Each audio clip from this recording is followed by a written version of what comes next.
A common professional developer question in an interview is, what is the Android activity lifecycle? Well, we're going to go over that now. You see, when you're running a mobile app, it's not just a start and finish idea. At any point in time, someone could get a phone call or text message or navigate away from your app. So it's up to us as developers to be responsible for maintaining the state of what the user was doing, even when they're not actually interacting with our activity.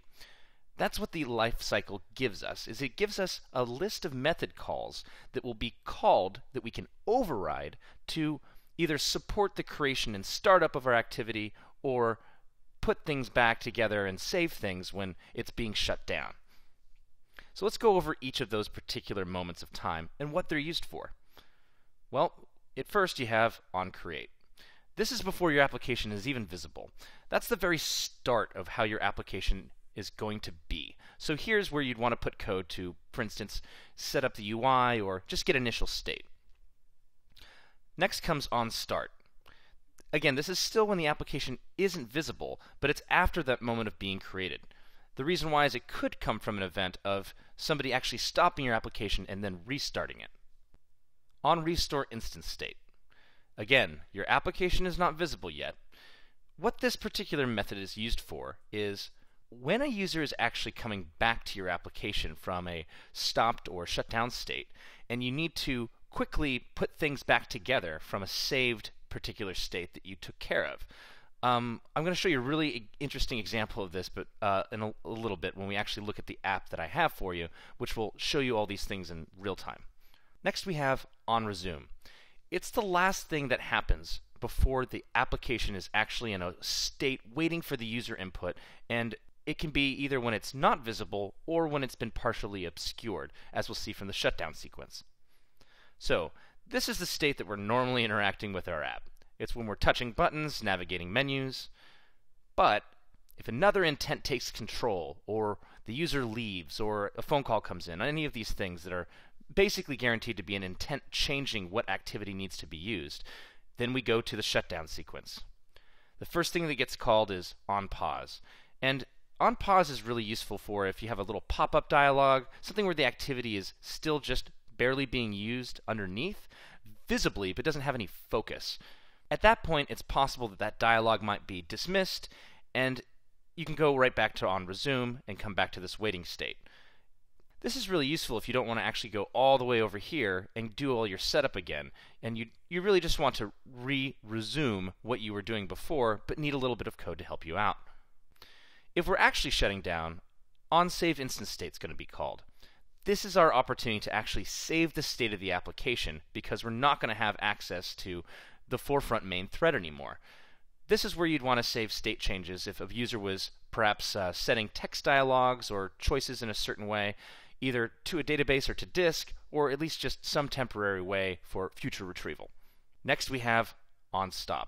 Again, both of these, our activity is no longer visible, and this is primarily where you're going to want to put down shutdown code, things to clean up after yourself. This is really where the application is stopping for the first time.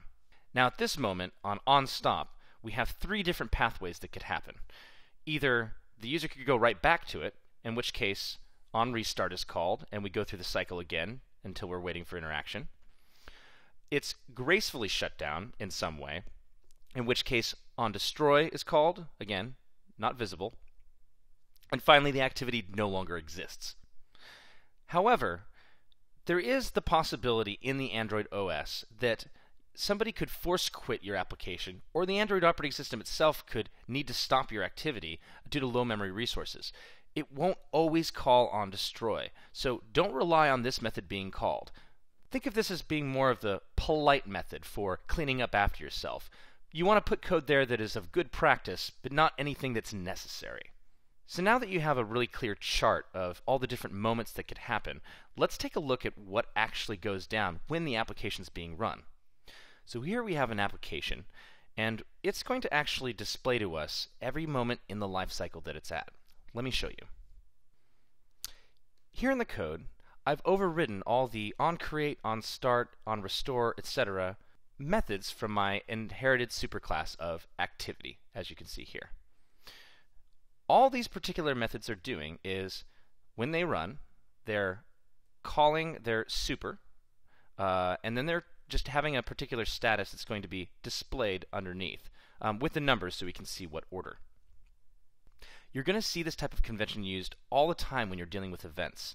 This idea of on create, on start, on restore instance state. And you should do the same thing if you're creating things that react to events. It's a normal Java convention to use the phrase on and then the name of the event to signify that this code will be run when the application is started. So let's go ahead and run this. And if we quickly look over here, we'll see activity created, activity started, activity resumed, and there it stops. Let's take this over one, pull in our chart, and watch it right next to it. Now if I press back, you'll see activity paused, activity stopped, activity destroyed. So we actually got onDestroy to work. If I come back into it, again we see activity created, activity started, activity resumed. Now here's where things get a little strange. When dealing with the lifecycle, I'm going to show you an event that will often confuse a beginner when they're first dealing with this. But when you're actually seeing this back to back, it'll make a lot more sense. I'm going to press right here, which is the equivalent of rotating my device, and watch what lifecycle events get triggered. Paused. Saving instance.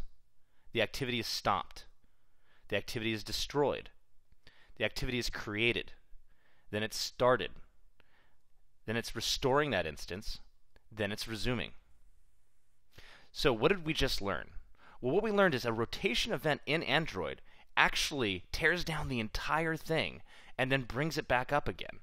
This allows us to take a portrait view and save that state and then reapply it to a completely different UI if we wanted to for a horizontal view. By being familiar with where in the Android activity lifecycle different events come in and stop and start, you will be able to make your experience be incredibly seamless to the user, regardless if they're checking text messages or using their phone very heavily with other apps. I encourage you to play around with this app and try to predict what the life cycle will be, and then go through those motions and see if it is actually what you predicted.